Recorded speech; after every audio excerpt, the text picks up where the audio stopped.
SB product का हमारा जो बेसिक फीचर्स है पहले हम लोग उसको एक बार देख लेते हैं।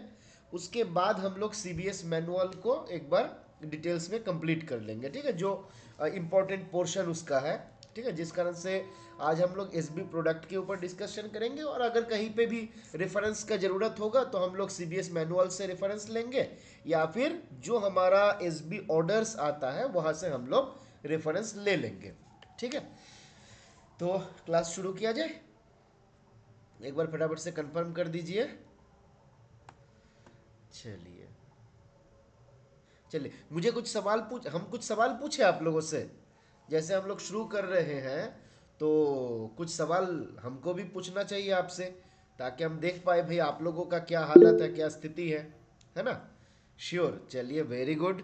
तो पीपीटी को मैं फिलहाल ऑफ कर लेता हूँ ताकि हमको पूछने में आसानी हो, है ना। टीचर को पढ़ मैंने देख देख के पूछने का अधिकार है, पर क्योंकि आप स्टूडेंट हो तो आपके पास अधिकार नहीं है, आपको बिना देखे ही बताना रहेगा, ठीक है। चलिए, जो सवाल पूछा जाएगा फटाफट से आपको जवाब देना रहेगा, ठीक है। तो पहला सवाल है चेंज ऑफ नॉमिनेशन, इसके लिए फीस कितना है, फटाफट से बताइए। सवाल जो पूछा जाएगा फटाफट से जवाब देना है। चेंज ऑफ नॉमिनेशन फीस कितना है, चेंज ऑफ नॉमिनेशन के लिए। चलिए, अभिजीत ने जवाब दिया, बाकी लोग, मंजीत बोले 15, बाबलू बोले 118, कुंडू 59। बिल्कुल सही आंसर क्या है, सही आंसर जो है 59 रुपीज़ है, ठीक है Bablu ji, Bablu क्रिकेटा। Sunidhi Sanjay ji very good, 59 rupees. हम लोग पहले भी डिस्कस किए थे ना कि डी और एन, है ना, डी और एन, इसमें हमारा 59 होता है। हम आप लोगों को बताए हुए थे कि वेस्ट बंगाल में एक बस चलता है DN 44, DN 22, इस प्रकार से DN 12। तो आपको याद रखना है DN 59, डी मतलब डुप्लीकेट, एन मतलब नॉमिनेशन। तो इन दोनों जगह पे हमारा फीस कितना है, 59 रुपीज़ है, ठीक है। चलिए अगला आते हैं, form number, which form is used for change of nomination. Nomination change करने के लिए कौन सा फॉर्म यूज किया जाता है, फटाफट से बताइए। फॉर्म 1, चलिए और बताइए। फॉर्म 10, चलिए सुमंत ने बोला फॉर्म 10, बाकी बोलिए। SB 10 नहीं है कुंडू जी, वो फॉर्म 10 है। रवि जी फॉर्म 13 नहीं है, पिटाई खाना है आपको। रवि जी फॉर्म 10 है, फॉर्म 10, फॉर्म 13 नहीं। 13, 14, 15 में हमारा एविडेविट, लेटर ऑफ एडमिनिस्ट्रेशन, वो सब वाला है, डिस्क्लेमर वो वाला है, डिसीज क्लेम रिलेटेड, है ना। तो form 10 is the correct answer. Very good Shatrughan जी।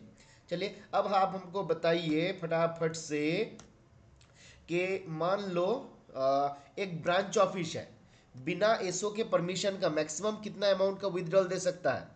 एक ब्रांच ऑफिस बिना एसओ के परमिशन का मैक्सिमम कितना विड्रॉल दे सकता है, वेरी गुड, मैक्सिमम 20,000 तक दे सकता है।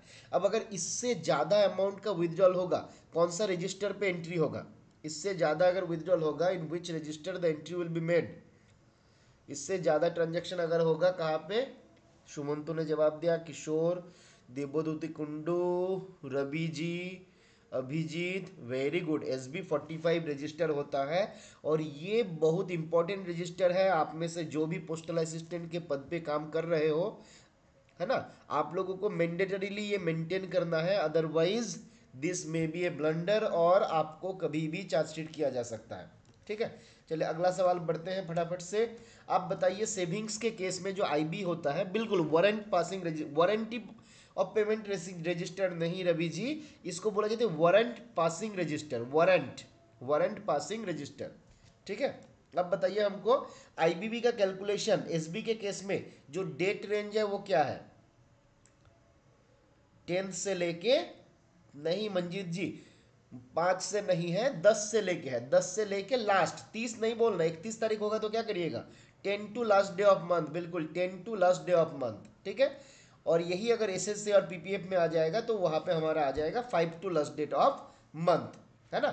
चलिए वेरी गुड। अच्छा बताइए, पासबुक कितने दिन में हमको पोस्ट ऑफिस में प्रेजेंट करना है, for the updation of passbook, कितने दिन में हमको पासबुक लेके आना है एसओ में, पास मतलब अपडेट कर लेना है, विद इन 6 मंथ, 6 महीने में एटलीस्ट एक बार करना है। चलिए बहुत बढ़िया।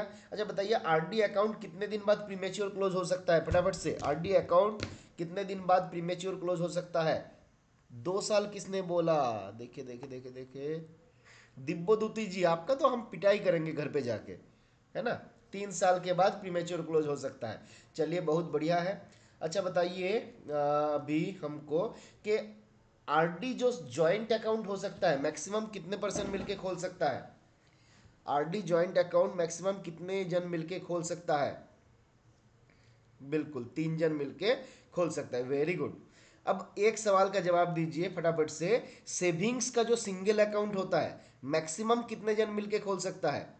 सेविंग्स का सिंगल अकाउंट मैक्सिमम कितने जन मिलके खोल सकता है? संजय जी, किशोर जी, इंद्रजीत जी, मेरा सवाल क्या था? मेरा सवाल था सेविंग्स का सिंगल अकाउंट कितने जन मिलके खोल सकता है। तो भाई सिंगल अकाउंट कैसे 3 जन मिलके खोलेगा, 2 जन मिलके खोलेगा, है ना। चलिए, हमें कभी कभी आपको सवाल के ऊपर थोड़ा सा कंसंट्रेशन ज़्यादा देना रहता है।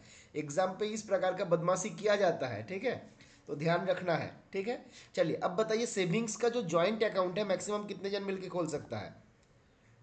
सेविंग्स का जॉइंट अकाउंट, मंजीत जी, 2 नहीं है, 3 है। आंसर याद रखिए, 3। बीच में ये आपका 2 हुआ था, फिर से आपका 3 हो चुका है, ठीक है।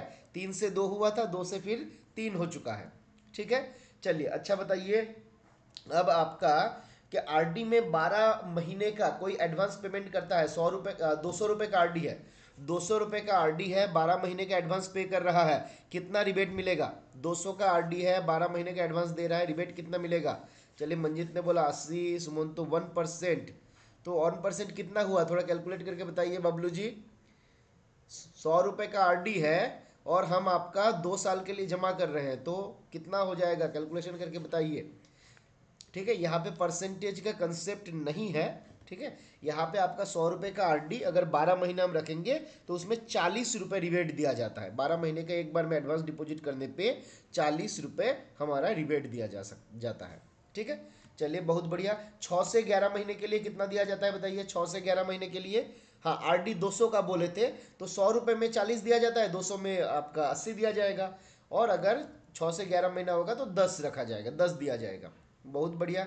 अच्छा अगला आते हैं हम लोग, अगला आ जाते हैं, अगला कहाँ पे, हाँ, चलिए, प्रोटेक्टेड सेविंग स्कीम का एज लिमिट क्या है? प्रोटेक्टेड सेविंग स्कीम का age limit, protected saving scheme का एज लिमिट 18 से 55 है। वेरी गुड, 18 से 55 जो है ये हमारा एज लिमिट है, ठीक है। चलिए बहुत अच्छी बात है, आप लोग अच्छे से, मोटा मोटी कुछ जगह पे आप लोगों का डाउट है, कुछ जगह है जहाँ पे आप लोग इसको पढ़े हुए हैं। तो आज हम लोग एक क्विक रिवीजन एसबी प्रोडक्ट का कर लेते हैं। फिलहाल शत्रुघ्न जी ये कर लीजिए, वीडियो ऑफ कर लीजिए, ठीक है। तो हम लोग शुरू से एक बार इसको देख लेते हैं धड़ाधड़ से, ठीक है। टारगेट करते हैं कि जितना जल्दी हो सके इसको हम लोग ख़त्म कर पाए, ठीक है। चलिए, तो क्विज हम लोगों का जो क्वेश्चन आंसर सेशन था, मज़ा आया उसमें? थोड़ा सा भी मज़ा आया, बिल्कुल भी नहीं आया, या बहुत मज़ा आया? चलिए, आज हम थोड़ी देर पहले गाना सुन रहे थे बिरजारा, तो वो आ रहा था स्क्रीन पे। चलिए, तो हम लोग स्टार्ट करते हैं एसबी प्रोडक्ट। तो एसबी प्रोडक्ट जो है, हम लोग आपका काम करते हैं एज एन एजेंट, हम लोग एज एजेंट काम करते हैं। और एजेंट किसके बिहाफ में काम करते हैं बताइए फटाफट से? As an agent we work in behalf of which ministry? हम लोग काम करते हैं on behalf of ministry of finance. ये सभी लोग जानते हैं कि हम लोग मिनिस्ट्री ऑफ फिनांस के बिहाफ में एज एन एजेंट काम करते हैं। और ये सेविंग्स का फैसिलिटी जो है अवेलेबल हुआ है कब से? सन 1882 से। सन 1882 से डिपार्टमेंट ऑफ पोस्ट जो है, पीओएसबी, पोस्ट ऑफिस सेविंग्स बैंक का फैसिलिटी जो है ये प्रोवाइड कर रहा है ना। चलिए, post office savings bank act आपका एक आया हुआ था, sorry, government savings promotion act, एक आपका गवर्नमेंट सेविंग्स प्रमोशन एक्ट 1873 था। कोई बताइएगा कि it is a part of which postal manual? Government savings promotion act 1873 जो था, it is a part of which postal manual? कौन सा पोस्टल मैनुअल का पार्ट है? बिल्कुल, वेरी गुड सुमंतो जी, ये पोस्टल मैनुअल जो हमारा वॉल्यूम 1 है उसका पार्ट है ना। चलिए बहुत बढ़िया, आगे बढ़ते हैं हम लोग। डिफरेंट प्रकार का स्कीम जो हमारा है वो यहाँ पे दिखाया गया। रेट ऑफ इंटरेस्ट, तो आपको रेट ऑफ इंटरेस्ट को याद करना पड़ेगा। रेट ऑफ इंटरेस्ट से एक आध सवाल आपका पूछा जा सकता है ना। जैसे हाईएस्ट इंटरेस्ट किस में है, तो आपका सीनियर सिटीजन में है और सुकन्या समृद्धि में है। तो रेट ऑफ इंटरेस्ट मैं अभी आप लोगों को बताऊंगा नहीं, इसको आप लोगों को पढ़ लेना है। बट नॉर्मली जब हम लोग रेट ऑफ इंटरेस्ट, एक मिनट प्लीज वेट करिए।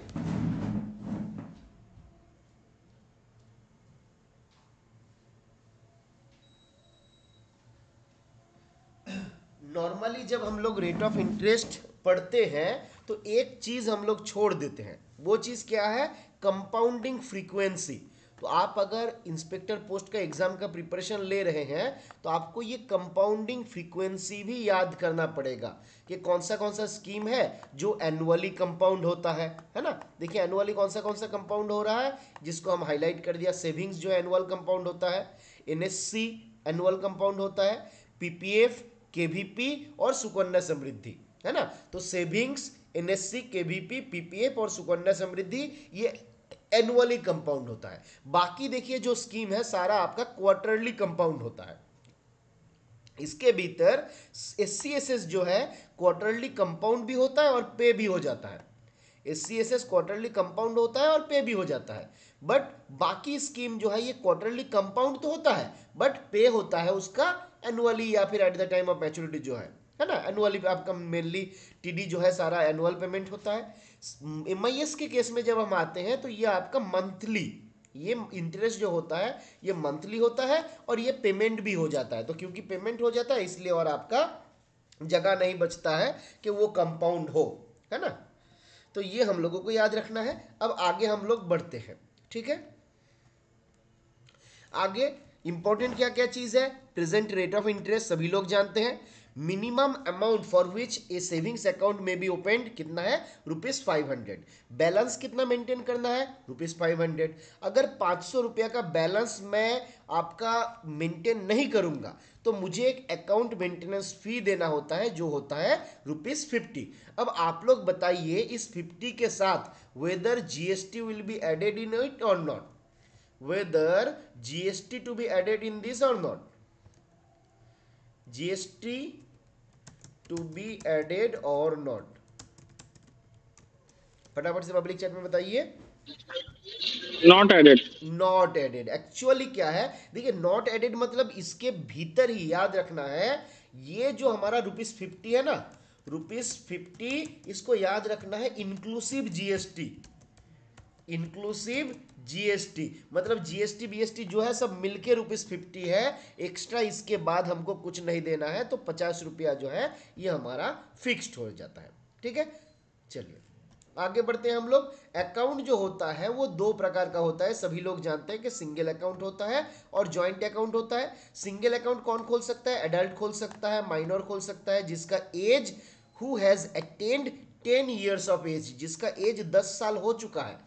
जो माइनर का एज 10 साल हो चुका है वो आपका सिंगल अकाउंट खोल सकता है, ठीक है। वो अगर आपका कोई भी माइनर थ्रू गार्जियन भी खाता खोल सकता है, थ्रू गार्जियन भी खाता खोल सकता है। माइनर आपका हो या फिर अनसाउंड माइंड का पीपल हो, दोनों आपका थ्रू गार्जियन खाता खोल सकता है। बट याद रखने वाला बात है कि अगर माइनर ने खुद अपने नाम पे एक खाता खोल लिया तो थ्रू गार्जियन नहीं खोल पाएगा। क्लियर है?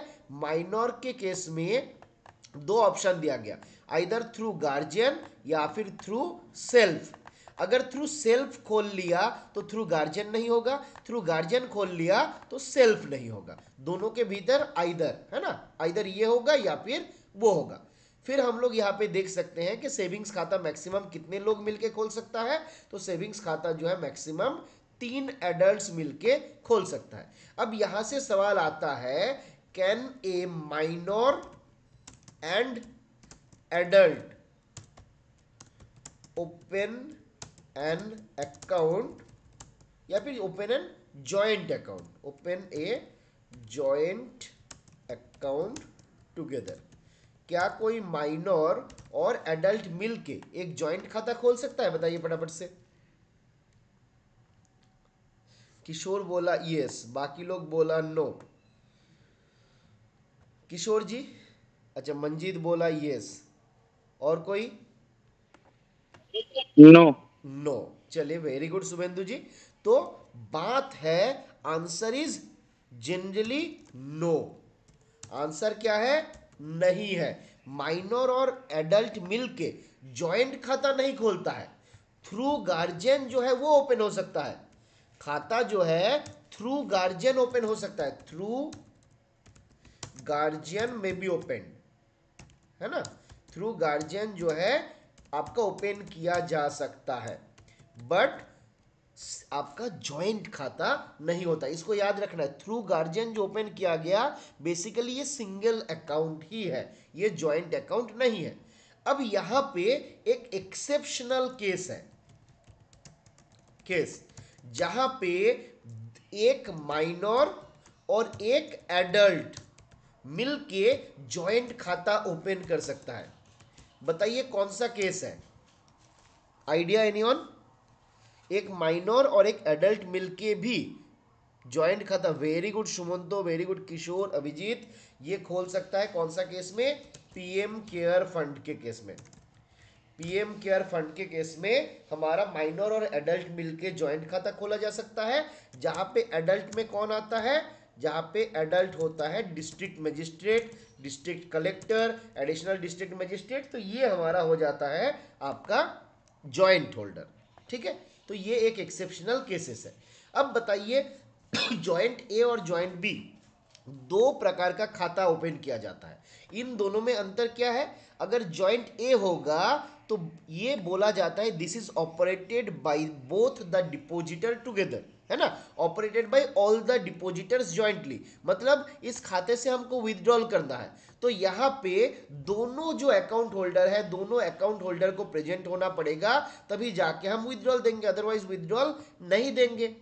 पर जॉइंट बी जो है, इसको बोला जाता है आइदर और सर्वाइवर, मतलब यहाँ पे ए आने से भी चलेगा, और मतलब पर्सन जो फर्स्ट पर्सन है वो आने से भी चलेगा, जो सेकंड पर्सन है वो आने से भी चलेगा। तो आइदर और सर्वाइवर, ठीक है, दोनों के भीतर यही अंतर है। और आप लोग याद रखिएगा, जब आप अकाउंट ओपनिंग फॉर्म फिलअप करते हैं, अकाउंट ओपनिंग फॉर्म उसको ध्यान से फिलअप करना है। मतलब आप लोग तो एक्चुअली करते नहीं हो, जो कर रहा है आपको चेक करना है कि जॉइंट ए और जॉइंट बी सही से मेंशन किया गया या नहीं। हमको चेक करना है वेदर जॉइंट ए और बी इज मेंशन्ड प्रॉपरली और नॉट। ठीक है, क्योंकि आप मान लीजिए किसी ने अप्लाई किया जॉइंट ए के लिए, आपने जॉइंट बी ओपन करके छोड़ दिया, बाद में किसी ने पैसा लेके चला गया, फिर जाके बात आ जाएगा आपके ऊपर, है ना? तो ये बात हमको याद रखना रहता है। आगे बढ़ते हैं हम लोग। टाइप्स ऑफ अकाउंट के भीतर कुछ और बातें बताया गया, जैसे पेंशन अकाउंट एक सेपरेट हुआ करता था जिसको डिसकंटिन्यू कर दिया गया। पेंशन अकाउंट जो है उसको डिसकंटिन्यू कर दिया गया, बट जो नॉर्मल जो हमारा सेविंग्स अकाउंट है, जनरल जो सेविंग्स अकाउंट है, उसी अकाउंट से कोई कस्टमर पेंशन ले सकता है, but on condition is there that the account should be either single और ज्वाइंट विथ स्पाउस ओनली। तो ज्वाइंट अकाउंट में भी पेंशन दिया जाता है, but condition is that it should be open with spouse only. तो किसी व्यक्ति ने अगर अपना बच्चा के साथ ज्वाइंट खाता खोल लिया और चाहता है वहां से पेंशन लेगा, तो वहां से पेंशन नहीं दिया जाएगा। ठीक है, बेसिक सेविंग्स अकाउंट एक हुआ करता है, जिसको बोला जा रहा है कौन ओपन करेगा, किसके बिहाफ में ओपन होगा, तो बोला जा रहा है नीचे जो दिया गया डॉक्यूमेंट है ना, इसको प्रोड्यूस करते हुए बेसिक सेविंग्स अकाउंट खोला जा सकता है। कौन खोल पाएगा? और कोई गवर्नमेंट बेनिफिशियरी जो है वो खोल पाएगा, है ना? मान लीजिए गवर्नमेंट से कोई भी बेनिफिट दिया जा रहा है, उसके लिए बेसिक सेविंग्स खाता खोला जाएगा, जो जीरो बैलेंस में ओपन होता है, उसके लिए कोई पैसा नहीं लगेगा। खाता जो है गवर्नमेंट बेनिफिशियरी खुद खोल सकता है, उसके बिहाफ में उनका गार्जियन जो है वो भी खोल सकता है, और यहाँ पे कोई मिनिमम बैलेंस नहीं है, मतलब बैलेंस जो है जीरो है।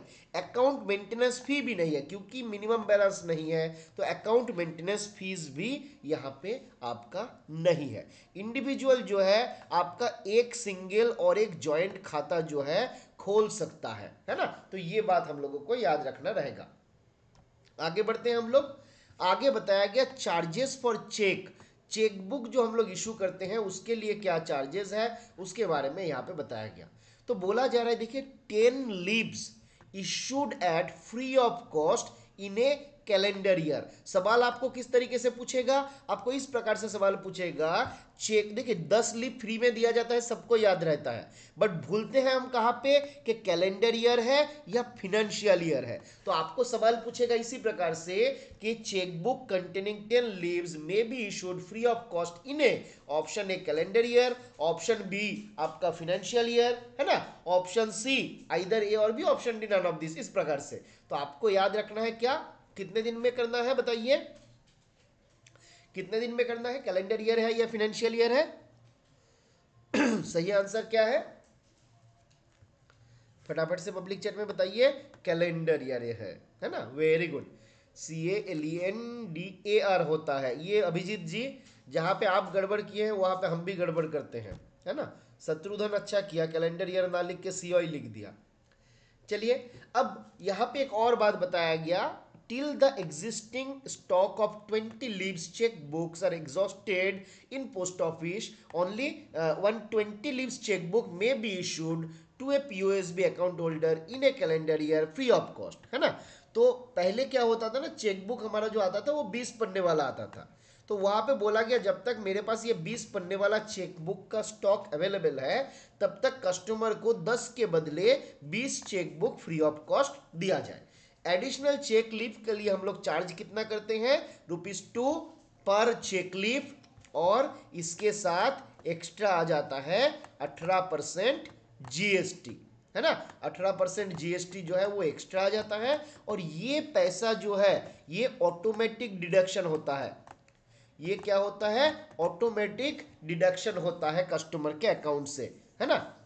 तो आपके एग्जाम पे कभी कभी सवाल पूछा जाता है कि ऑटोमेटिक डिडक्शन होता है, ऐसा कौन सा वाला केसेस है जहाँ पे ऑटो डिडक्शन होता है। तो इसको याद रखना है कि चेकबुक जब हम इशू कर रहे हैं, चेक लीव इशू कर रहे हैं, तो वो हमारा ऑटो डिडक्शन होता है, उसका मैनुअल कलेक्शन का जरूरत नहीं होता है, ठीक है। फिर अगला आते हैं हम लोग नॉमिनेशन के भीतर, तो ये सभी लोग जानते हैं 4 जन हम नॉमिनी मैक्सिमम कर सकते हैं, नॉमिनेशन जो है मैंडेटरी है। अब ये जगह से सवाल पूछा जाता है, अगर इलिटरेट डिपॉजिटर होगा तो कितना विटनेस, और अगर लिटरेट होगा तो कितना विटनेस, है ना। तो बताइए आप लोग फटाफट से, अगर कस्टमर मेरा लिटरेट है तो कितना विटनेस का आवश्यकता है, कस्टमर अगर लिटरेट है तो कितना विटनेस का आवश्यकता है, ये सभी लोग जानते होंगे, हमको मालूम है कि आप सभी लोग जानते हैं, नो विटनेस इज रिक्वायर्ड, बिल्कुल वेरी गुड। और अगर कस्टमर इलिटरेट है तो कितना विटनेस चाहिए, कस्टमर अगर इलिटरेट है तो कितना विटनेस चाहिए, तो हमारा 2 विटनेस चाहिए, सभी लोग जानते हैं। कैंसिलेशन और चेंज ऑफ नॉमिनेशन, इसके लिए फीस कितना है, ₹50 प्लस GST, हम लोग डिस्कस किए थे ना कि DN59 है ना। तो डी में हो गया था डुप्लीकेट, एन में हो गया नॉमिनेशन, और मिलके हो गया 59, है ना। चलिए तो अब यहां पे बताइए, कोई खाता जो है मान लीजिए पहले ओपन किया गया था बट नॉमिनेशन नहीं हुआ, बाद में कस्टमर आया और बोला कि हमको नॉमिनेशन करना है, चार्जेस लगेगा कि नहीं लगेगा, चार्जेस नहीं लगेगा, first time nomination is free, है ना। फर्स्ट टाइम नॉमिनेशन जो है इज फ्री। अब नॉमिनेशन को चेंज करने के लिए कौन सा फॉर्म यूज किया जाता है, तो फॉर्म 10 यूज किया जाता है। यहाँ पे 2 प्रकार का नॉमिनेशन है, हम लोग जानते हैं, एक होता है ट्रस्टी और एक होता है ओनर, हम लोग लास्ट क्लास में भी इसको डिस्कस किए थे। ट्रस्टी का मतलब क्या होता है, देखिए nominee does not have exclusive right on the amount, तो नॉमिनी को अधिकार नहीं है, एक्सक्लूसिव राइट नहीं है उस पैसे के ऊपर, है ना। तो nominee has been trusted by the account holder और डिपॉजिटर दैट ही और she will make the payment to the actual legal heir. यहाँ पे जो आपका अकाउंट होल्डर है उन्होंने ट्रस्ट किया कि ये आदमी जो है बहुत भरोसे का है और ये पैसा लेके मेरा जो लीगल हेयर है उनको दे देगा, जिस कारण से ट्रस्टी। ओनर कौन है, ओनर आपका एक्सक्लूसिव राइट देता है, ओनर जो है एक्सक्लूसिव राइट देता है कि भाई तुम कुछ भी करो, है ना, पैसा तुम्हारा है, है ना। जैसे आप देखिए ट्रस्टी हम लोग कैसे बोलते हैं, जैसे बहुत सारा जगह पे होता है बहुत सारा कंपनियां होता है या जो होता है जहाँ पे कुछ लोग रहता है ट्रस्टी। जैसे आप देखिएगा हम आपको याद कर सकते हैं, कुछ आपका कॉलेज होता है, कुछ आपका बड़े बड़े इंस्टीट्यूट होता है जहाँ पे लोग रहते हैं ट्रस्टी। मतलब क्या होता है, वो लोग एक्चुअली उसका मालिक नहीं है, बस वो उस पैसे को उस कंपनी का, उस ऑर्गेनाइजेशन का भलाई के लिए यूज कर सकता है। ठीक है, तो ये हमारा हो जाता है ट्रस्टी। आगे आ जाते हैं मोड ऑफ डिपॉजिट के भीतर। मोड ऑफ डिपॉजिट में क्या क्या बताया गया, तो बोला गया मिनिमम डिपॉजिट का अमाउंट, ये सवाल पूछता है, ₹10 है। एंड एनी इंटीजर वैल्यू, मतलब क्या है, हम चाहते हैं तो हम 11 रुपए भी जमा कर सकते हैं, हम 12 रुपए भी जमा कर सकते हैं, पर 11 रुपया 50 पैसा ये हम जमा नहीं कर सकते हैं, है ना। तो ये बात यहाँ पे बताया गया। पेमेंट का मोड क्या क्या हो सकता है, तो कैश, चेक, डिमांड ड्राफ्ट, पे ऑर्डर, डिविडेंड वारंट, है ना। तो आपका refund order, pension, maturity instrument, crossed IPO, तो ये सारा मोड जो यहाँ पे दिया गया, ये सारा मोड हमारा मोड ऑफ डिपॉजिट हो सकता है ना। ये बात यहाँ पे आपका बताया गया। फिर क्या बोला गया, बोला जा रहा है मोड ऑफ डिपॉजिट आपका चेक भी हो सकता है। If the mode of deposit is cheque, अगर मोड ऑफ डिपॉजिट आपका चेक होगा, then the cheque must be issued in favour of depositor और पोस्ट मास्टर। चेक जब हम जमा करने के लिए जा रहे हैं तो आइदर मेरा चेक जो है डिपॉजिटर के फेवर में या फिर पोस्ट मास्टर के फेवर में ड्रॉन होना चाहिए, है ना। इसके बाद एक आउटस्टेशन चेक के बारे में यहाँ पे बताया गया। आउटस्टेशन चेक का क्लियरेंस के लिए एक्स्ट्रा चार्ज लगता है। आज के दिन में ये थोड़ा आउटडेटेड हो गया है, आज का इसका कंसेप्ट का उतना ज़्यादा ज़रूरत नहीं रहता है ना। पर फिर भी हम लोग देख लेते हैं, सवाल कभी कभी पूछता है। बोला गया अप टू ₹1000 ₹30 लगेगा, और अबव 1000 एंड पार्ट 1000 से ज़्यादा जब भी हो जाएगा या फिर उसका पार्ट रहेगा तो उसके लिए आपका ₹3 करके चार्ज लगेगा। तो एक कैलकुलेशन हम लोग कर लेते हैं। मान लीजिए ₹10,000 का आउटस्टेशन चेक है। आउटस्टेशन चेक क्या है मैं आपको बता रहा हूँ अभी थोड़ी देर में। आउटस्टेशन चेक है कितने का, 10,000 का। अब बताइए चार्ज कितना लगेगा। आउटस्टेशन चेक अगर होगा, चार्ज कितना लगेगा, तो इसको हम लोग दो हिस्से में बांटेंगे, 1000 प्लस 9000। पहला 1000 के लिए लगेगा कितना, 30 रुपया। उसके बाद का जो 9000 है उसके लिए लगेगा 9 इंटू 30, तो कितना हो गया, 27 प्लस 30 इज इक्वल टू ₹57। तो 57 जो है ये मेरा आंसर हो जाएगा, है ना। ये मेरा आंसर हो जाएगा ₹57। क्लियर है। आगे बढ़ते हैं। अब आउटस्टेशन चेक क्या है, तो बोला जाता है कोई भी चेक जहां से क्लियर होने वाला है, अब जिस ऑफिस में उसको लाया गया था उस ऑफिस या फिर उसका जो हेड ऑफिस होता है ना। देखिए लोकल चेक हम किसको बोलते हैं, तो बोला जा रहा है cheque drawn on any bank at the same station as that of office at which it is accepted. तो जो मेरा एक्सेप्ट हुआ है और यहां से जहां पे मैं भेज रहा हूं किसके लिए, इस चेक को आपका क्लियर करने के लिए, जो ड्राइंग ऑफिस है ना, जो ड्राइंग बैंक है, तो अगर ये दोनों एक ही जगह पे होता है ना, दोनों एक ही जगह पे होता है, या फिर जिस एसओ में आया उसका एचओ और ये जो ऑफिस है बैंक है, दोनों अगर सेम लोकेशन पे होता है तो इसको हम लोग बोलते हैं आपका लोकल चेक। और अगर ये लोकेशन अलग हो जाता है तो हमारा ये हम बोलेंगे इसको आउट स्टेशन चेक। एक एग्जांपल अगर हम लोग ले ले, मान लीजिए ए ऑफिस में चेक जमा किया गया, ठीक है, और क्लियरेंस के लिए जाते हैं हम बी ऑफिस में, और ए जो है ये किसी पर्टिकुलर एक्स सिटी में है और बी जो है ये आपका वाई सिटी में है, तो इस चेक को हम क्या बोलेंगे, इसको बोलेंगे आउट स्टेशन चेक। पर ए और बी दोनों अगर एक्स सिटी में ही रहता तो हम बोलते हैं इसको लोकल चेक। ठीक है। अब मान लीजिए ए हमारा एसओ है, बट इसका जो एचओ है ना, इसका मान लीजिए बी जो है वाई सिटी में है, पर ए हमारा एक्स में है, पर इसका जो एचओ है वो आपके वाई सिटी में है। तो क्योंकि इसका एचओ और ये क्लियरेंस हाउस दोनों एक ही जगह पे सिचुएटेड है तो इसको भी हम लोग बोलेंगे लोकल चेक। ठीक है। और इसके अलावा जो चेक रहेगा उसको हम लोग बोलेंगे आउट स्टेशन चेक। तो ये सवाल आने का चांसेस बहुत कम है, बस जान लेना हम लोगों के लिए अच्छा है। तो डिपॉजिट में मैंने देखा था कितना मिनिमम डिपॉजिट कितना हो सकता है, बताइए फटाफट से पब्लिक चैट में, मिनिमम डिपॉजिट कितना हो सकता है? मिनिमम डिपॉजिट आरडी का कहाँ पूछे हैं हम, एसबी का पूछ रहे हैं किशोर जी। अच्छा रुपीज लिखते गए थे तो आरडी आ गया, चलिए कोई नहीं। मिनिमम डिपॉजिट कितना हो जाएगा? 10 रुपया। अच्छा मिनिमम विथड्रॉल कितना हो सकता है बताइए फटाफट से, very good Bablu, Rakesh, Shatrughan. Minimum withdrawal कितना हो सकता है? मिनिमम विथड्रॉल है ₹50। मिनिमम विथड्रॉल है ₹50। ठीक है, चलिए आगे का देख लेते हैं। अब बीओ से मैक्सिमम विथड्रॉल, ये हम लोग ऑलरेडी चर्चा किए कि बीओ से मैक्सिमम विथड्रॉल 20,000 हो सकता है विदाउट प्रायर सैंक्शन, है ना। अगर प्रायर सैंक्शन अगर ऑलरेडी है तो 20,000 से ज़्यादा भी हो सकता है, कोई इशू नहीं है। इससे ज़्यादा हो जाएगा तो हम लोग कहाँ एंट्री करते हैं? SB45 रजिस्टर में हम लोग एंट्री करते हैं। अगर कोई इलिटरेट डिपोजिटर होता है तो उनका LTI लेते हैं या RTI लेते हैं? कोई इलिटरेट डिपोजिटर अगर होगा उसका कौन सा थंब इंप्रेशन लेते हैं, LTI और RTI? लेफ्ट थंब लेते हैं या राइट थंब लेते हैं? Very good Raju ji, very good Abhijit, उसका हम लोग लेफ्ट थंब इंप्रेशन जो है वो लेते हैं। अच्छा कोई फीमेल अगर है तो उनका कौन सा थंब लेते हैं, लेफ्ट थंब या राइट थंब? फीमेल है? नहीं बाबलू जी, मेल हो या फीमेल हो डजेंट मैटर, विथड्रॉल के केस में हमेशा LTI है। ठीक है किशोर मंजीत, मेल हो फीमेल हो दोनों केस में लेफ्ट थंब इंप्रेशन ही लेना है। अब कहां पे आरटीआई आता है, कहां पे आपका राइट थंब इंप्रेशन आता है? एनपीएस के केस में।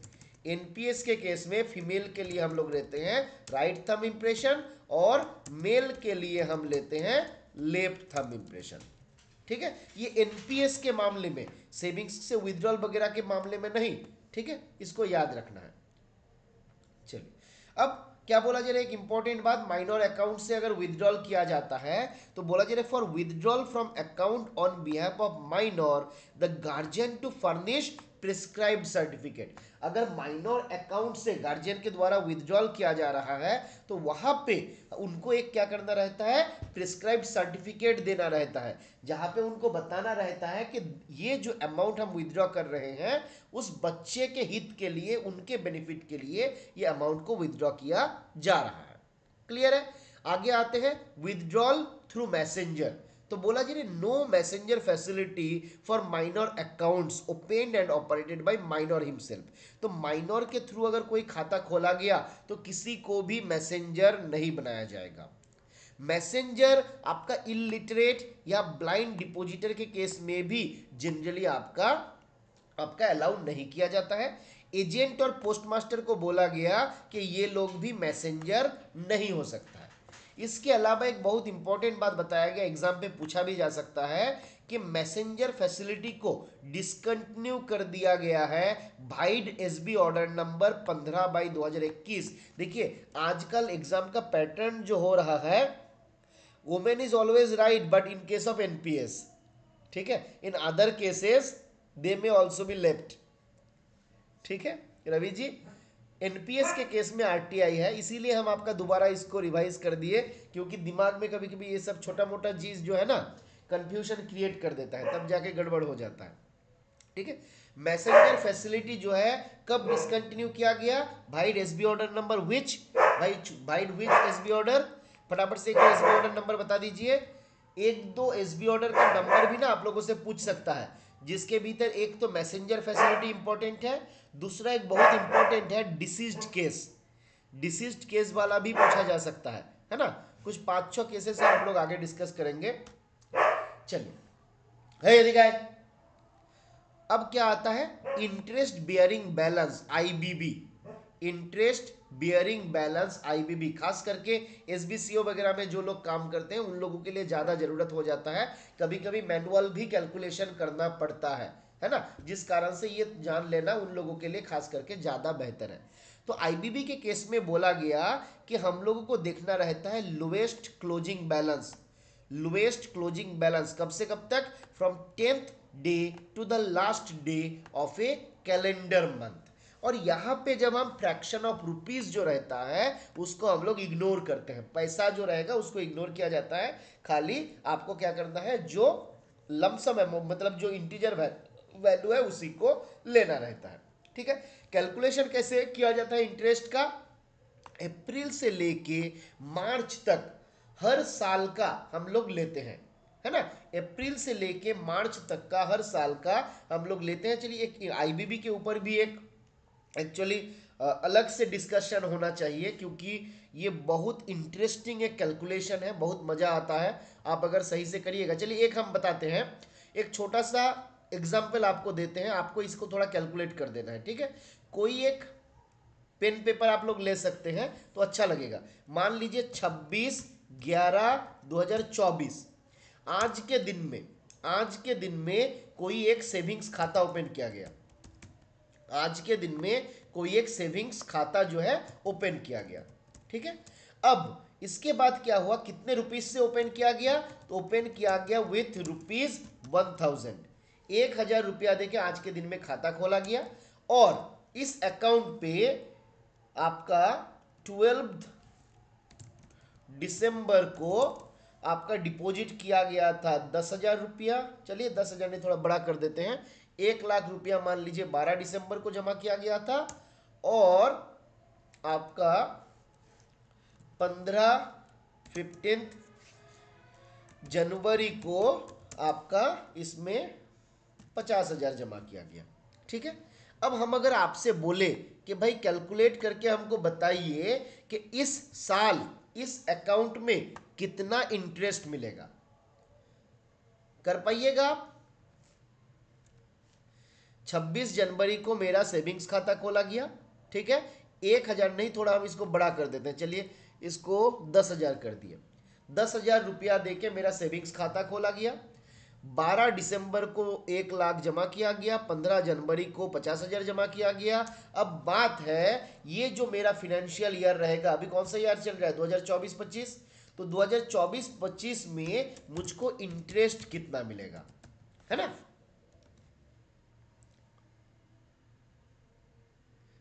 इसको कैसे कैलकुलेट किया जाए, सीखना है या नहीं? अगर आपको सीखना है तो बताइए हाँ, अगर सीखना नहीं है तो बताइए ना, आपके ऊपर है।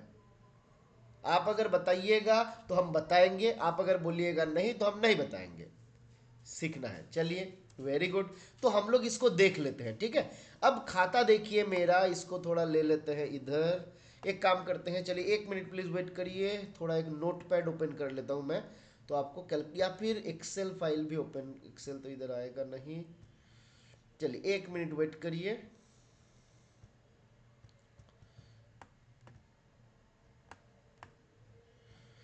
आप अगर इसको कैलकुलेट करना चाहते हैं तो बेस्ट रहेगा मेरे हिसाब से, आप एक एक्सेल फाइल यहाँ पे ओपन कर लीजिए, ठीक है, तो आपको कैलकुलेशन करने में आसान हो जाएगा। ठीक है,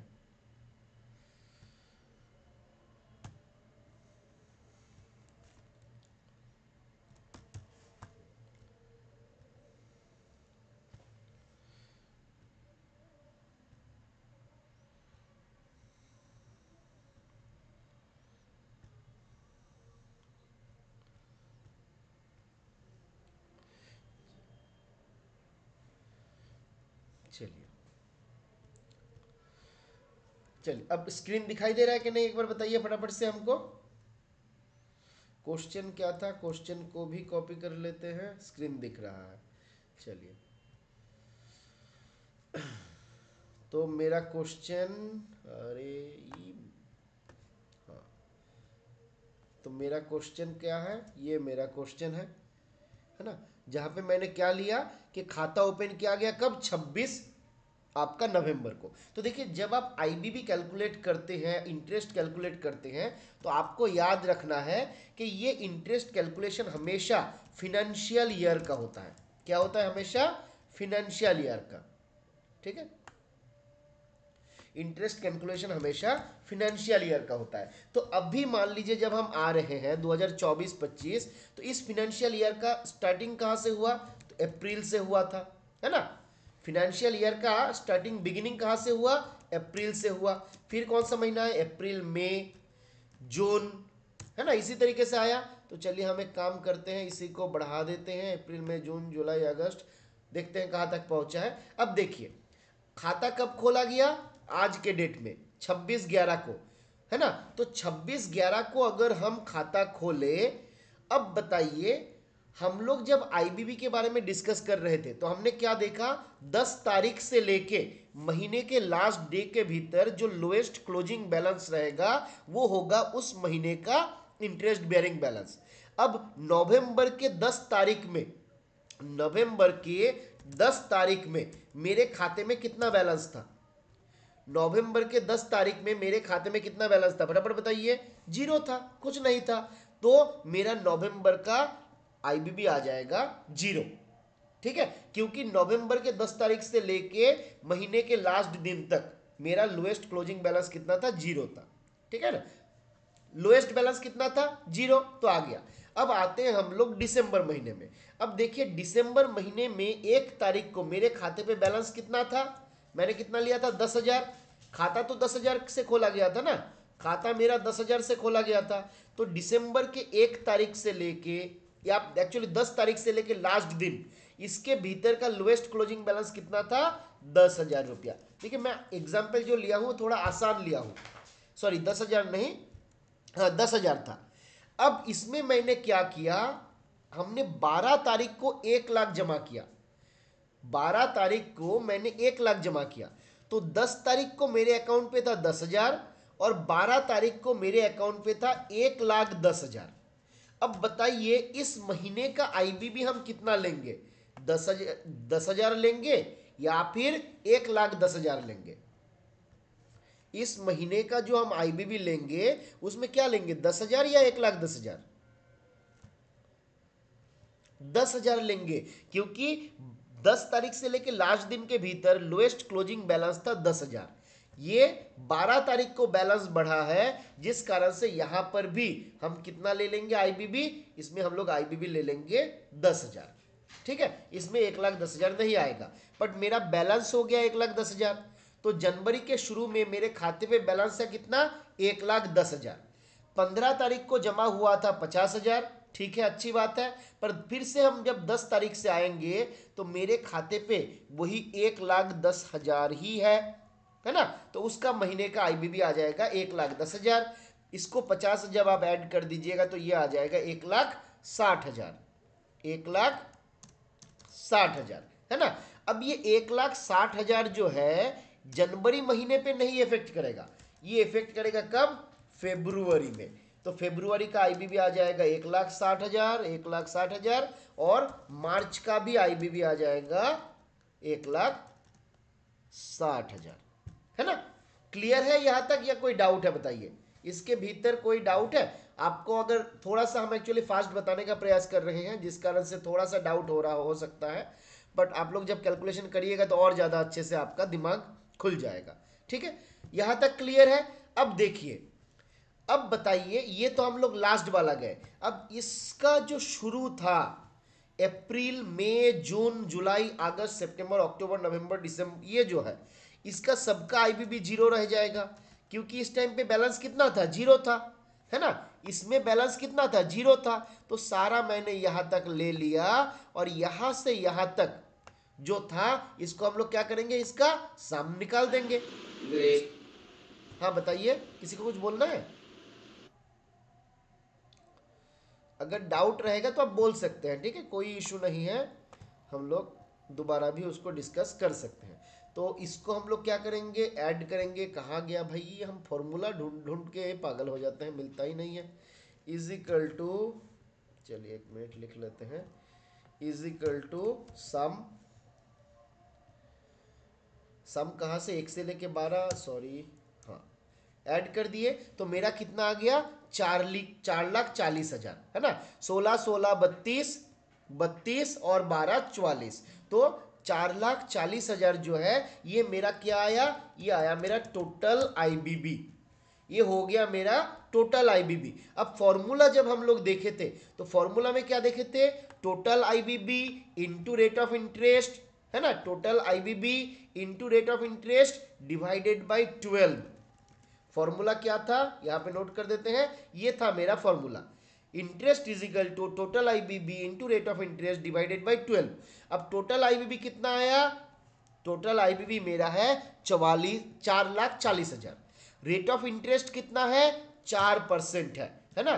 तो हम लोग क्या करेंगे, 4,40,000 जो यहाँ पे आ चुका है ना, इनटू मल्टीप्लाइड बाई 4%, है ना, multiplied by 4% divided by, sorry, divided by 12।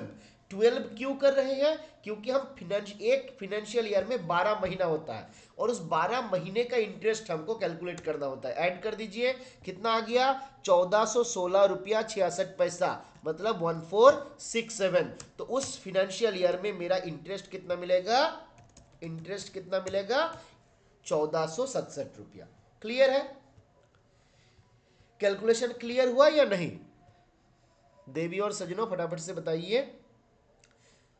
अगर क्लियर है तो मैं आप लोगों को एक होम टास्क भी ग्रुप में दूंगा, थोड़ा लंबा सा, ठीक है, तो उसको आप लोगों को कैलकुलेट करना पड़ेगा, वो थोड़ा टफ रहेगा। ये मैंने आसान दे दिया, उसमें दिमाग का बत्ती जल जाएगा, मिंटोस खा के सॉल्व करना पड़ेगा, ठीक है। तो ये छोटा सा एग्जाम्पल था, बट कंसेप्ट आप अगर समझ गए तो आपको मैं उम्मीद करता हूं कोई दिक्कत नहीं होगा। कोई है जो नहीं समझे हैं? अगर नहीं समझे हैं तो आप बता सकते हैं, ठीक है, क्योंकि आप अगर दोबारा रिक्वेस्ट करिएगा तो भी मैं नहीं बताऊंगा। और चलिए आगे बढ़ते हैं। तो इसी तरीके से हमारा आईबीबी का कैलकुलेशन होता है और इंटरेस्ट का कैलकुलेशन किया जाता है। सेम प्रोसीड्योर फॉलो होगा मेरा एसएसए के केस में, मेरे पीपीएफ के केस में, है ना। जैसे आपका फिर आपका दूसरा स्कीम भी आता है एनएसएस, नेशनल सेविंग स्कीम जो है, उसके केस में भी इंटरेस्ट इसी प्रकार से आपका कैलकुलेशन होता है, ठीक है। चलिए आगे बढ़ते हैं हम लोग। प्रेजेंटेशन ऑफ पासबुक कब कब मैंडेटरी है, ये इंपॉर्टेंट है। प्रेजेंटेशन ऑफ पासबुक कब कब जरूरी है प्लेस करना, तो बोला जा रहा है कि विथड्रॉल के केस में हमेशा presentation of passbook is mandatory, but in case of withdrawal through chequebook, अगर चेकबुक के माध्यम से विथड्रॉ किया जा रहा है तो वहां पे प्रेजेंटेशन ऑफ पासबुक जो है मैंडेटरी नहीं है। अगर कस्टमर मेरा इलिटरेट है तो presentation of passbook is mandatory for both deposit and withdrawal, ये इंपॉर्टेंट बात है, ध्यान रखना है। अगर बीओ का कोई कस्टमर है और एसओ में आता है विथड्रॉल के लिए तो presentation of passbook is mandatory. Deposit के लिए आएगा तो भी मैंडेटरी, विथड्रॉल के लिए आएगा तो भी मैंडेटरी। फिर क्या बोला गया, passbook to be presented at any CBS post office within 6 month. Already हम लोग देखे थे, अप टू डेट करने के लिए 6 महीने में एटलीस्ट एक बार पासबुक को लेके कस्टमर को हमारे ऑफिस आना चाहिए। If the passbook printer is provided, अगर किसी जगह पे यहाँ पे प्रिंटेड लिखा हुआ है, बस ये प्रिंटर होगा, ठीक है। अगर पासबुक प्रिंटर दिया गया है तो हमको हमेशा पासबुक प्रिंटर का ही यूज करना है। अपडेट जो है हमेशा पासबुक प्रिंटर के ही थ्रू होगा, मैनुअल एंट्री नहीं होगा। अकाउंट पे केवल 2 मैनुअल एंट्री जो है आपका नॉर्मली अवेलेबल अलाउड रहता है, एक हो जाएगा डिफॉल्ट फी, एक हो जाएगा रिबेट, है ना। ये 2 एंट्री जो है हमारा हम लोग मैनुअल करते हैं और ये आपका रेड इंक में किया जाता है, ठीक है। चलिए आगे बढ़ते हैं हम लोग। चलिए अब आगे हम लोग देख लेते हैं रेकरिंग के बारे में। यहां तक क्लियर है? राकेश कुछ बताना चाहते हैं आप?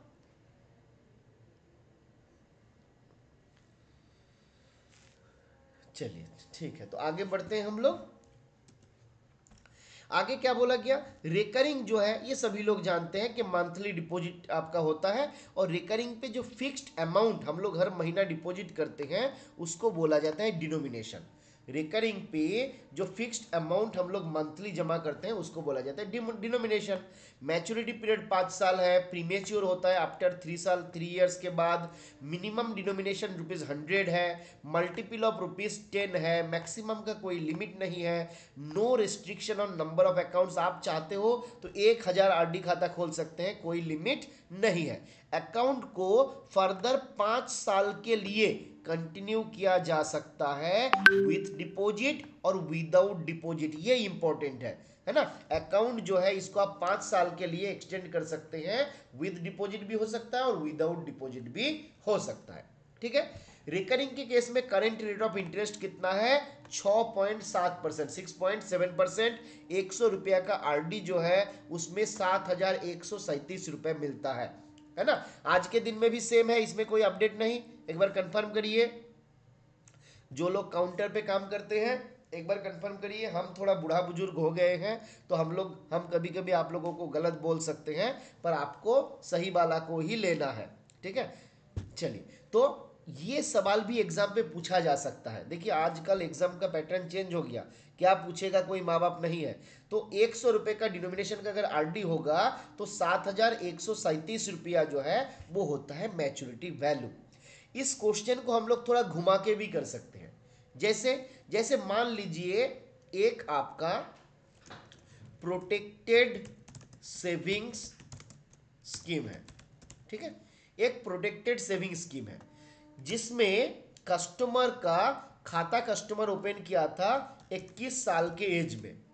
कोई कस्टमर ने 21 साल के एज में एक प्रोटेक्टेड सेविंग स्कीम का खाता ओपन किया, ठीक है। और उसके बाद जब 24 इयर्स उनका एज था, जब 24 इयर्स उनका एज था उसमें उनका डेथ हो गया। क्लियर है।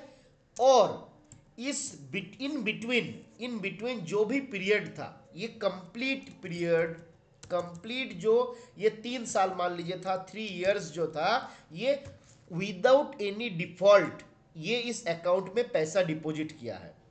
अब आप बताइए कस्टमर का जब डेथ हो जाएगा तो मैच बेनिफिट कितना मिलेगा, क्लेम कितने का मिलेगा?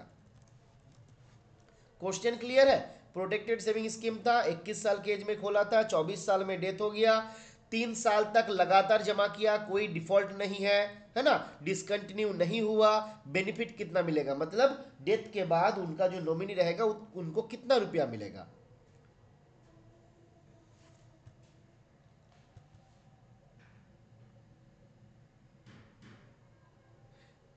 मैक्सिमम क्यों बोल रहे हैं, मिनिमम का कुछ है रवि जी? फुल मतलब कितना? 6। बिल्कुल, ये याद रखना है, वेरी गुड। 7,137 रुपया जो है ये पूरा मिल जाएगा, कितना भी पैसा जमा करे डजेंट मैटर, हम उनको पूरा ये बेनिफिट जो है मिल जाएगा, ठीक है। चलिए बहुत बढ़िया, आगे बढ़ते हैं हम लोग। आगे क्या बोला जा रहा है? अकाउंट में be open by cash, cheque और in any electronic mode. Default fee rebate जो है वो मिलेगा, एप्लीकेबल है। ओनली वन विदड्रॉल और लोन इज अलाउड। यहाँ पे याद रखना है आरडी अकाउंट में एक ही बार लोन या विदड्रॉल जो है मिलता है ना। आरडी अकाउंट में एक ही बार लोन और विदड्रॉल जो है मिलता है, उसके बाद और नहीं मिलेगा। ये बात हम लोगों को याद रखना है, ठीक है। फिर क्या बोला जा रहा है? डिपॉजिट थ्रू एमपी केबीआई एजेंट और पीआरएसएस। अब एक सवाल का जवाब दीजिए, एमपी केबीआई एजेंट जो है कब से चालू हुआ था? किसी को आइडिया है? एमपी केबीआई एजेंट जो है कब से चालू हुआ था?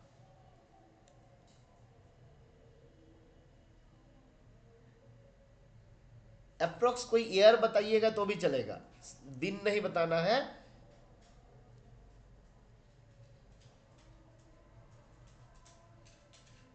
तो इसका चालू हुआ था 1 अप्रैल 1972 में, याद रहेगा। एमपी केबीआई एजेंट जो है ये आपका चालू हुआ था 1/4/1972 में। 1/4/1972 में आपका पहली बार एमपी केबीआई एजेंट जो है ये चालू हुआ था, महिला प्रधान क्षेत्रीय बचत योजना। उसके पहले केवल एसएएस एजेंट ही होता था, स्टैंडर्डाइज एजेंसी सिस्टम वाला। वो जितना हमको याद आ रहा है 1960 के अराउंड आपका चालू हुआ था, ठीक है। एमपी के एजेंट लोगों को कितना आपका कमीशन मिलता है? तो 4% कमीशन जो है मिलता है, ठीक है। इसके अलावा एक पीआरएसएस होता है जिसको हम लोग पेरोल सेविंग स्कीम बोलते हैं, इसमें कोई कमीशन नहीं दिया जाता है। नॉमिनेशन का फैसिलिटी सेम है जैसे सेविंग्स के केस में था। यहाँ पे एक आपका ऑटो ट्रांसफर का ऑप्शन रखा गया, जहां पे सेविंग्स अकाउंट से पैसा आपका सीधा आरडी अकाउंट में जमा होगा। इसके लिए जो फॉर्म होता है उसको हम लोग बोलते हैं SB 83, उसको हम लोग क्या बोलते हैं, SB83। और ये ऑटो ट्रांसफर को आपके एग्जाम पे स्टैंडिंग इंस्ट्रक्शन बोल के भी आ सकता है, ठीक है, स्टैंडिंग इंस्ट्रक्शन बोल के भी इसको पूछा जा सकता है। ऑटो ट्रांसफर और स्टैंडिंग इंस्ट्रक्शन दोनों आपका सेम होगा। आपका फॉर्म नंबर क्या है, SB, बता दीजिए एक बार फटाफट। रवि जी, PRSS का डिसकंटिन्यूएशन के लिए कोई चिट्ठी नहीं आया है, ठीक है, डिसकंटिन्यूएशन का ऑर्डर नहीं आया, बस कमीशन को आपका जीरो कर दिया। तो बेसिकली प्रैक्टिकली वो नहीं अवेलेबल है, पर आपका ऑन पेपर थ्योरी पे अभी अवेलेबल है, ठीक है।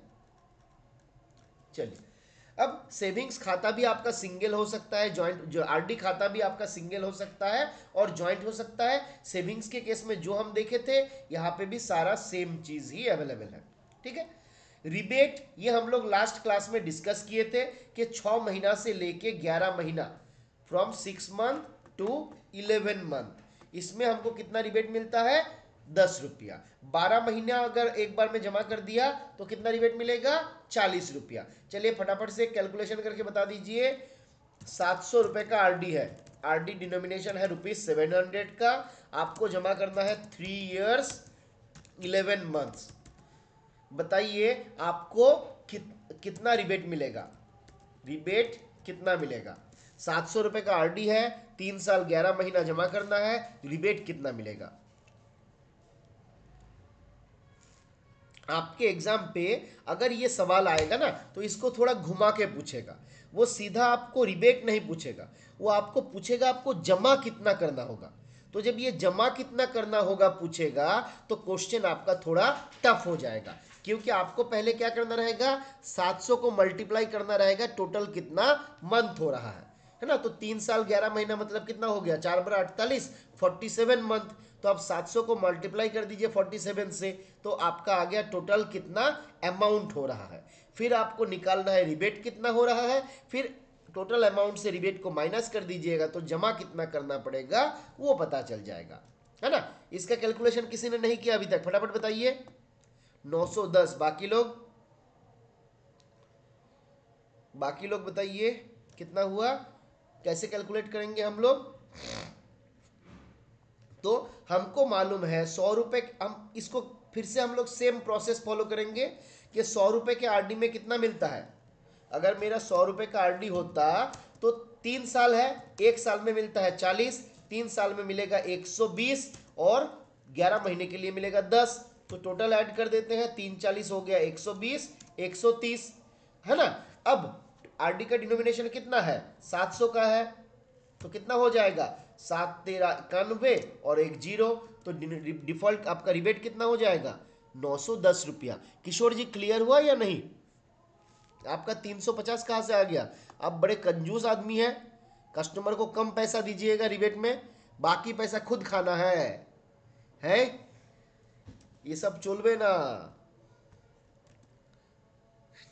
अरे किशोर जी उसमें भी जी बोला है क्या।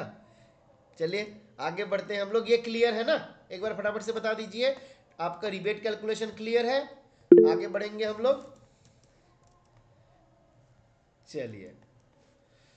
तो इसके बाद हमारा ये तो ऑलरेडी देख लिए। अच्छा अब आ जाते हैं हम लोग डिपॉजिट के लिए। तो डिपॉजिट के लिए क्या बोला जा रहा है देख लीजिए।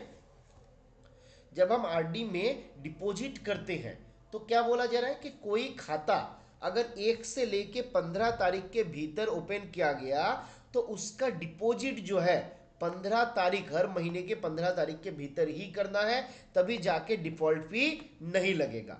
15 तारीख को छोड़ के अगर 16 तारीख आप चले गए जमा करने के लिए तो उस महीने के लिए आपको डिफॉल्ट फी लग जाएगा। बट अगर आप खाता 16 तारीख से लेके महीने के लास्ट दिन के भीतर, मान लीजिए आज 26 तारीख को आप ओपन किया, तो अगला पूरा दिसंबर महीने में आप कभी भी जमा कर सकते हैं। दिसंबर महीने का पैसा आप कभी भी जमा कर सकते हैं। पर मान लीजिए ये RD खाता आपने 12 नवंबर को या 14 नवंबर को, 14 नवंबर को आपने क्या किया, RD खाता खोला, ठीक है। तो दिसंबर का पैसा आपको कब से कब तक जमा करना पड़ेगा, 1 से लेके 15 के भीतर आपको जमा करना पड़ेगा। अगर 16 को जाइएगा तो क्या हो जाएगा, तो आपको डिफॉल्ट फी लग जाएगा। और यही बात को, यही चीज को हम लोग बोलते हैं आरडी मंथ, आरडी मंथ, ठीक है।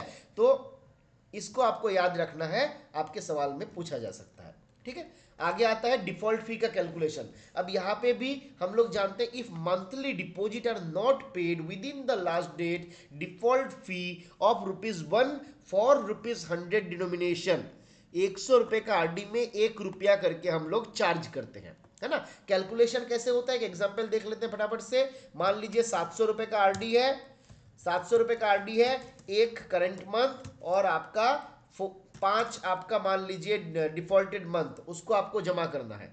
कितना लगेगा बताइए फटाफट से डिफॉल्ट फी। कल हम आप लोगों को बताए हुए थे लास्ट क्लास में, 700 रुपए का आरडी है, एक करंट मंथ जमा करना है, 5 डिफॉल्टेड मंथ जमा करना है, फीस कितना लगेगा, डिफॉल्ट फी कितना लगेगा फटाफट से बताइए, फटाफट से। 105 कितना आता है देख लेते हैं हम लोग। 5 है तो 1 + 2 + 3 + 4 + 5 इजिकल टू कितना आ गया 15, मल्टीप्लाई कर दीजिए 7 से, तो 70 + 35 हो गया 105। Very good. कैलकुलेशन कैसे करना है, जितना डिफॉल्टेड मंथ रहेगा 1 से लेके वहां तक ऐड कर दीजिए, फिर आपका 100 रुपए का आरडी में उतना डिफॉल्ट होगा और जितना दिया है उसमें कितना होगा, यूनिटरी मेथड में आ जाना है ना। 4 डिफॉल्ट्स आर अलाउड, ये हम लोग ऑलरेडी देख लिए, 4 डिफॉल्ट आपका अलाउड है। और 4 से ज्यादा अगर डिफॉल्ट हो जाता है तो क्या बोला जा रहा है, बोला जा रहा है should be revived by 5th default. 5th default के भीतर, कल दिव्यदूत जी आप जो बता रहे थे ना, वही वाला देखिए, if it exceeds 4 default the accounts become discontinued, है ना। 4 डिफॉल्ट एक्सीड कर जाएगा तो बोला जाता है कि अकाउंट आपका डिसकंटिन्यू हो गया है, और उसको आपको बस एक आखिरी मौका दिया जाता है कि 5th डिफॉल्ट के भीतर आप उसको रिवाइव कर लो। अगर आपने उसको रिवाइव नहीं किया तो फर्दर कोई भी डिपॉजिट और पार्ट विड्रॉल अलाउड नहीं होगा, ठीक है। तो फर्दर कोई आपका अलाउड नहीं होगा, ठीक है। ये ऑलरेडी हम लोग देख लिए हैं। 4 महीने के भीतर अगर डिफॉल्ट रहेगा, अगर 4 के भीतर मेरा डिफॉल्ट है अप टू 4, तो बोला जा रहा है एनी डिफॉल्टेड मंथ, आप चाहते हैं 2 महीने का पैसा देना, दे सकते हैं। आप चाहते हैं चारों डिफॉल्ट मंथ का पैसा देना, दे सकते हैं। आप चाहते हैं कि केवल डिफॉल्ट मंथ का और करंट मंथ दोनों का पैसा दे देंगे, तो आप वो भी दे सकते हैं। बट अगर 5th में आ गए, अगर 5 डिफॉल्ट हो गया, तो ये ऑप्शन लागू नहीं रहेगा। तो आप ये वाला में आ जाइएगा, सारा डिफॉल्टेड मंथ का पेमेंट आपको लमसम देना है, सारा डिफॉल्टेड मंथ का पेमेंट एक बार में आपको करना रहेगा। उसके बाद अगर 6 डिफॉल्ट हो गया तो discontinued account, this can not be revived, इसका फर्दर कोई भी रिवाइवल वगैरह नहीं होगा, ठीक है। लोन हम लोग ऑलरेडी देखे हैं। लोन क्या बोला जा रहा है, बोला जा रहा है एक बार लोन मिलेगा ड्यूरिंग एंटर 5 इयर्स पीरियड, 5 साल के पीरियड में एक ही बार आपका लोन मिल सकता है, ठीक है। लोन इज अलाउड कब तक, बोला जा रहा है loan is allowed only after 1 year from the date of opening, खाता खोलने के बाद 1 साल के भीतर आपको लोन मिलेगा, सॉरी खाता खोलने के 1 साल के बाद आपको लोन मिलेगा। पर condition is that 12 months deposit at least shall be paid, उसमें 12 महीने का पैसा एटलीस्ट जमा होना चाहिए और अकाउंट आपका डिसकंटिन्यूड नहीं होना चाहिए। मैक्सिमम कितना आपका मिलता है लोन, तो मैक्सिमम 50% जो है वो आपका लोन मिलता है। और लोन जो होता है डिवाइजेबल होता है बाई 10 एट प्रेजेंट। जब से हमारा, कब से बताइए 10 के द्वारा डिवाइजेबल आया, कौन सा डेट है जिसके पहले ये आरडी का जो लोन होता था वो डिवाइजेबल बाय 5 रहता था, डेट बताइए।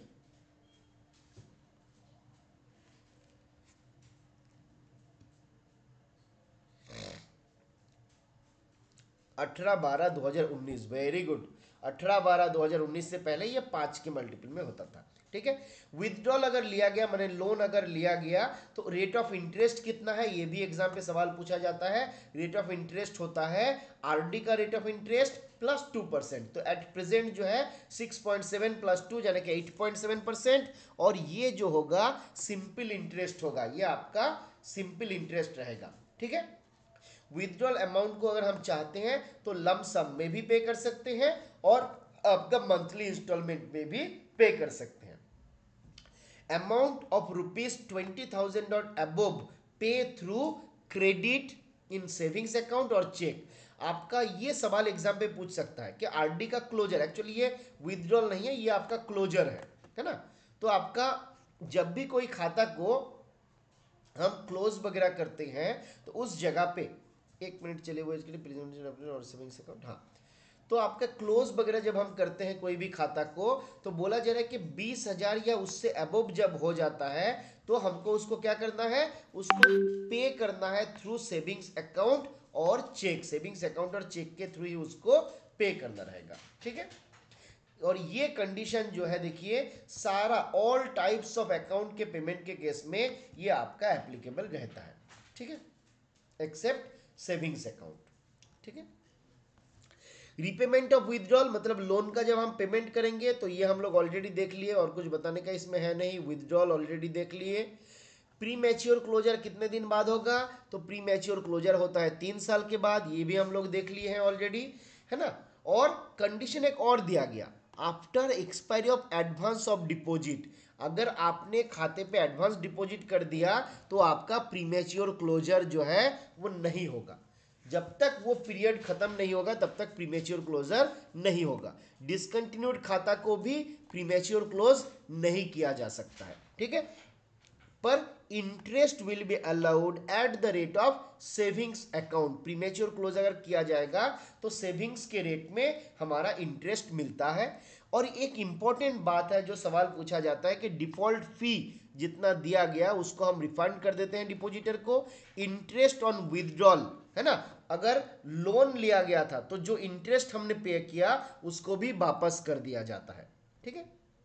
क्लोजर 5 साल के बाद इसका क्लोजर होता है और सेविंग्स को क्लोज करने के लिए जो प्रोसीड्योर फॉलो किया जाता है आरडी के लिए भी सेम प्रोसीड्योर ही फॉलो किया जाता है, बस कमेंट जो है वो अलग हो जाता है, बाकी सब सेम है। एक्सटेंशन ऑलरेडी हम लोग देख लिया कि 5 साल के पीरियड के लिए आप एक्सटेंड कर सकते हैं, विद डिपॉजिट भी हो सकता है और विदाउट डिपॉजिट भी हो सकता है ना। दिस, और अगर हम एक्सटेंड किए तो उस खाते को हम कभी भी क्लोज कर सकते हैं, एनी टाइम दिस में बी क्लोज्ड। और अकाउंट का पेमेंट कैसे होता है, तो आरडी के केस में एक टेबल अवेलेबल है। आप अगर national savings recurring deposit rule जो है 2019 में आया था उसको आप देखिएगा तो वहां पे आपको ये टेबल मिल जाएगा कि कितने साल बाद क्लोज करने पे कितना पैसा मिलेगा, वो टेबल आपको मिल जाएगा और उसी टेबल के आधार पे ये पेमेंट किया जाता है। प्रोटेक्टेड सेविंग स्कीम ऑलरेडी हम लोग थोड़ा सा डिस्कस इसके बारे में कर रहे थे, है ना, कि ये आरडी का एक यूनिक फीचर है जहां पे 100 रुपए के लिए ये बेनिफिट दिया जाता है। एज 18 से 55 के भीतर होना चाहिए, कस्टमर को एटलीस्ट 24 मंथ अकाउंट को चलाना चाहिए और 24th मंथ का पैसा इसमें जमा होना चाहिए। इस दौरान कोई लोन इस अकाउंट से नहीं रहेगा, अकाउंट जो है आपका डिसकंटिन्यूड नहीं रहेगा और क्लेम जो है आपका जो कस्टमर रहेंगे उनके जो डेथ होगा वहां से विद इन 1 ईयर उनको ये डेथ आपका अकाउंट का क्लेम करना रहेगा। और ये क्लेम जो है हेड पोस्टमास्टर के द्वारा सेटल होता है और चीफ पीएमजी जो है ये क्लेम को सेटल करता है, ठीक है। तो आज हम लोग यहां तक ही रखेंगे, कल के क्लास में हम लोग बाकी जो पोर्शन है इसको खत्म कर लेंगे, फिर उसका अगला क्लास जो रहेगा उसमें हम लोग सीबीएस मैनुअल को 1-2 क्लास हम लोग लेंगे। सीबीएस मैनुअल को मैं एक समराइज करके एक नोट्स बना लेता हूं आप लोगों के लिए, है ना, जो इंपॉर्टेंट पॉइंट केवल उसमें रहेगा तो मैं आपको इस वीक के भीतर ही उसको कंप्लीट करवा दूंगा और नोट्स भी दे दूंगा, ठीक है। आज हम लोग यहाँ पे समाप्त करें। इसके भीतर किसी को अगर कुछ डाउट है तो बता सकते हैं। संजय जी आप कुछ बताना चाहते हैं?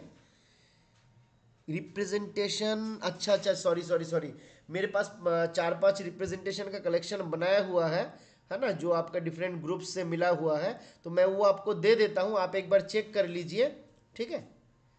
ठीक है रवि जी, थोड़ा हमको एक व्हाट्सएप में भी एक मैसेज कर दीजिए, मैं उसको भेज देता हूँ, ठीक है। दिमाग से एक्चुअली निकल गया था, है ना, कुछ दिन से ऑफिस का थोड़ा सा ज़्यादा प्रेशर चल रहा है ना, और